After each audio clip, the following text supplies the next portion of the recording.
श्रीराम समर्थ. ऐसी याची फलश्रुती.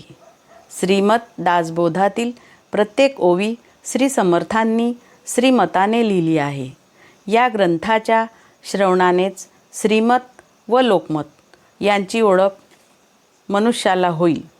श्रीमत म्हणजे काय हे कळले तरच लोकमत कळेल. श्रीमत म्हणजे खुद भगवंताचे वचन, सामर्थ्य देणारे, आत्मबुद्धी सद्विद्या जागृत करणारे वचन. ही वचने भगवंत दासामुखी वदवून घेतो.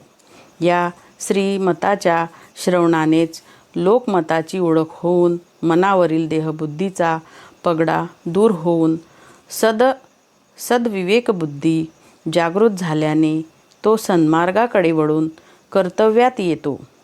तो मनुष्य जीवनाच्या नीतिमूल्याची जपणूक करू शकतो. यामुळे चमत्कार असा होतो की मनुष्याच्या मनावरील भावनेची पकड सुटते व तो मरेपर्यंत स्वहिताकडे लक्ष ठेवून कर्तव्य करीत राहतो. म्हणजेच स्वदेह, स्वधर्म, स्वदेश यांची शिकवण त्याला श्रवणातून दिली जाते व त्यामुळे देशाचा उत्तम नागरिक तयार होतो. आता लोकमत म्हणजे काय हे पाहण्यापूर्वी याचे स्मरण ठेवले पाहिजे की श्रवणात येण्यापूर्वी या लोकमताचा मागमूसही आपणास नव्हता. त्यामुळे स्वतःकडे, जगाकडे, देवाकडे पाहण्याचा आपला दृष्टिकोन चुकीचा बनला होता. त्यामुळे काही विपरीत घडले की आपण कुणा व्यक्तीला, दैवाला किंवा देवाला दोष देत होतो. अंतर्मुख होण्याचे बळ आपणास नव्हते, मात्र सद्गुरूंनी ते श्रवणातून आपणास प्राप्त करून दिले. लोकमत म्हणजे जे विनासायास सहज प्राप्त झाले ते. जे लोकांचे मत ते लोकमत. लोक या शब्दाचा अर्थ जे परके आहेत असे विकार, ज्याने सारासार विवेक नष्ट होऊन अज्ञानग्रस्त झाल्याने मनुष्य भावनावश होतो. असे झाले की विषय वासना प्रबळ होऊन भोग, आसक्ती, कुकर्मे याकडे तो प्रवृत्त होतो व त्यामुळे त्याची स्वहिताकडे, कर्तव्याकडे पाठ होऊन मनुष्य अधोगतीच्या मार्गाने वाटचाल करू लागतो. याचाच अर्थ अधोगती देणारे जे मत तेच लोकमत. आता यातून सुटका फक्त श्रीमतानेच होईल, मात्र त्यासाठी मनुष्याला श्रवणाकडे वळविले पाहिजे व तसे वळवायचे म्हणजे वळण देणाराही पाहिजे. याबाबत एक उदाहरण असे. धनुर्धारी अर्जुनाच्या मनाचा ताबा भावनेने घेतल्यामुळे कर्तव्य विसरून तो शस्त्र खाली ठेवणार आहे हे ओळखून त्याला त्यापासून परावृत्त करण्यासाठी, कर्तव्यात उभा करण्यासाठी भगवंताने त्याला गीता सांगितली. म्हणजे काय केले? त्याला श्रवणात आणून श्रीमत दाखवून लोकमत खोडून काढले. त्याची भावना नष्ट करून त्याला कर्तव्यात ठाम उभा केला. ठाईचे जे खड चांडाळ होते त्याची व्यंकटी सांडण्यासाठी स्वधर्म सूर्याची ओळख त्याला दिली व त्यांच्याशीच युद्ध करून घेतले. आता हे ऐकल्यावर प्रश्न असा येतो की ही गीता सांगताना इतर अनेक जण तिथे होते, पण इतर जणांनी भगवंत वचनाचे श्रवणच झाले नाही. मात्र जो सदशिष्य होता, भगवत वचनावर ज्याचा विश्वास होता त्यालाच हे श्रवण झाले आणि भगवत वचनी अविश्वासे असे जे होते ते शेवटपर्यंत पतितच राहिले. म्हणूनच श्री समर्थांनी या ग्रंथाचे नाव दासबोध न ठेवता श्रीमत दासबोध असे ठेवले. तसेच या ग्रंथाचा आरंभही मंगलाचरणाने केला असून इतिश्रीसुद्धा मंगलाचरणानेच केली आहे.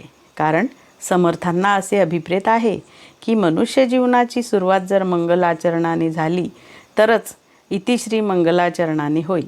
यासाठी समर्थांनी मुख्यतः श्रीमतावर जोर दिला आहे. म्हणजेच हा केवळ ग्रंथच नसून ग्रंथराज श्रीमद दासबोध आहे व विश्वाला गवसणी घालण्याचे सामर्थ्य यात आहे. हरिकथा ब्रह्मांड भेदून पैलाड नेण्याचा आवाका यात आहे. जेणे परमार्थ घडे, अंगी अनुताप चढे, भक्ती साधन आवडे, या नाव ग्रंथ. ग्रंथ बहुत असती, नाना विधाने फलश्रुती, जेणे नुपजे विरक्ती, भक्ती तो ग्रंथची नव्हे. असे समर्थांनी स्पष्ट लिहून ठेवले आहे. कारण समर्थे समर्थ करावे, तरीच समर्थ म्हणवावे, त्रैलोक्यास पडे ठावे, सामर्थ्य जयाचे. अशा सामर्थ्यात हा ग्रंथ उभा आहे. यातील प्रत्येक ओवी मुख्य आत्मप्रतीचीने व सर्व ग्रंथांची संमती घेऊन लिहिली आहे.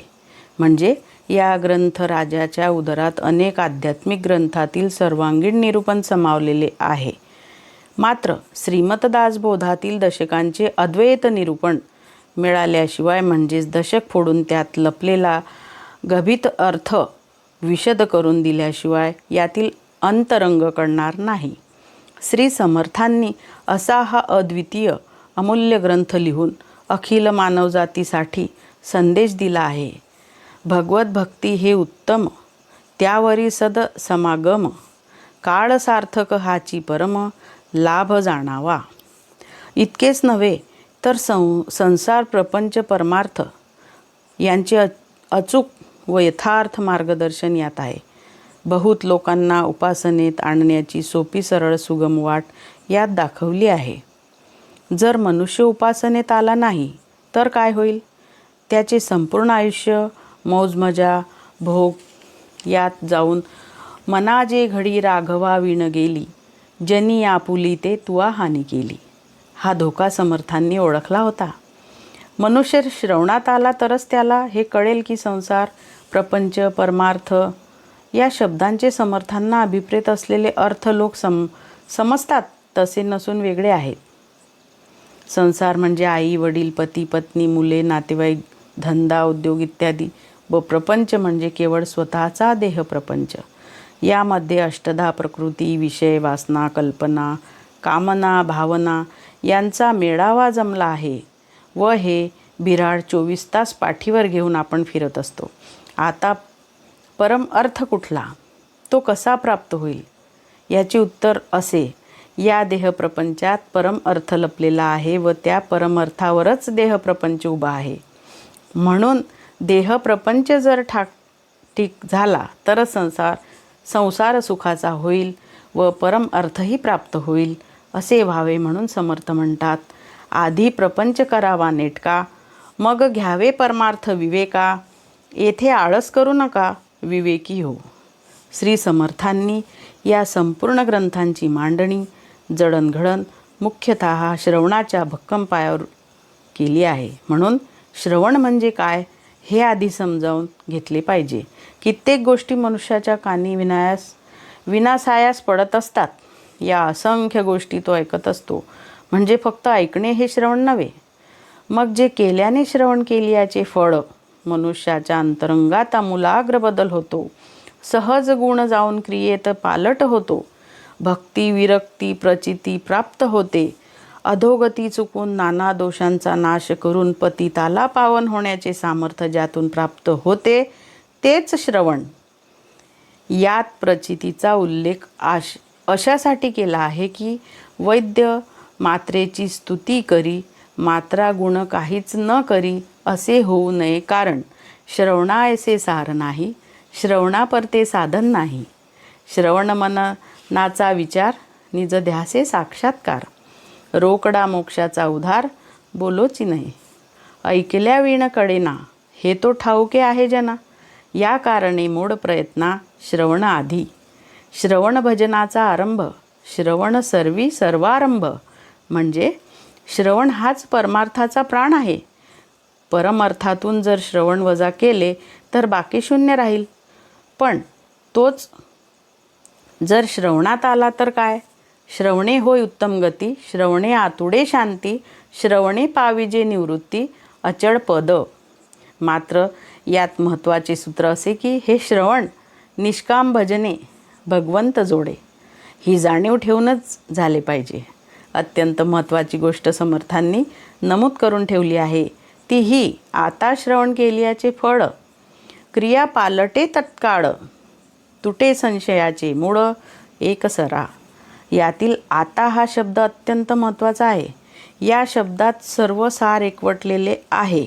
यात वर्तमानाला फार महत्त्व दिले आहे. कारण गतगोष्टीस ऐकिले तेणे काय हातासी आले, म्हणती पुण्य प्राप्त झाले परी ते दिसे नाकी. हा धोका टाळण्यासाठी समर्थांनी आपणास सावध केले. आता या क्षणी श्रवण करा, रोज करा, मरेपर्यंत करा. श्रवण केलेची करा. कारण ऐकिल्याविन कळले, शिकविल्याविन शहाणपण आले. ऐसे देखिले ना ऐकिले भूमंडळी. हेच खरे आहे. कारण जेथे नाही श्रवण स्वार्थ, तेथे कैसा हो परमार्थ. मागे केले तितुके व्यर्थ, श्रवणे विन होय. संत परंपरेने ज्या ओम भवती या पक्षाचे रक्षण केले, तोच वारसा पुढे चालू राहावा यासाठी श्रोत्याला उपासनेची मुख्य दिशा प्राप्त होऊन श्रवणाची झोडी खांद्याला अडकवून त्याने मरेपर्यंत ज्ञान वैराग्य सामर्थ्याची भिक्षा मागितली पाहिजे. तसेच त्याला स्वधर्म, स्वदेश व स्वदेव याची ओळख होऊन प्रयत्न, प्रबोध, प्रचिती या त्रिवेणी संगमावर नित्य स्नान घडले पाहिजे. स्वधर्म म्हणजे मानव धर्म. ज्या धर्मामुळे नाती ओळखून वर्तन करायला मनुष्य शिकेल, त्याची नाती गोत्यात येणार नाहीत. कारण परस्त्री माता भगिनी समान ही खून गाठ मनात ठेवून तो वागेल अशी शिकवण ज्यात आहे, तो स्वधर्म. इतर प्राण्यामध्ये या नात्यांचा मागमूस नाही, कारण त्यांना तेवढा विवेक व वैखरी दिलेली नाही.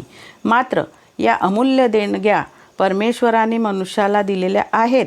म्हणजेच पशु समान वर्तन करायची मोकळीक मनुष्याला ठेवलीच नाही. म्हणून उपासनेला दृढ चालवून भूदेव संत यांना नम्र होऊन सत्कर्मात वय घालवीत असता सर्वांमुखी मंगल बोलवावयाची उत्तम शिकवण ज्यात आहे, तोच स्वधर्म. आता स्वदेश व स्वदेव म्हणजे काय? स्वदेश म्हणजे नाना सुकृताचे फळ. तो हा नरदेहची केवळ. हा देह स्वतः परमेश्वराने मातेच्या उदरात घडविला. मात्र जन्म झाल्यानंतर कुडी वाढे कुबुद्धी वाढे.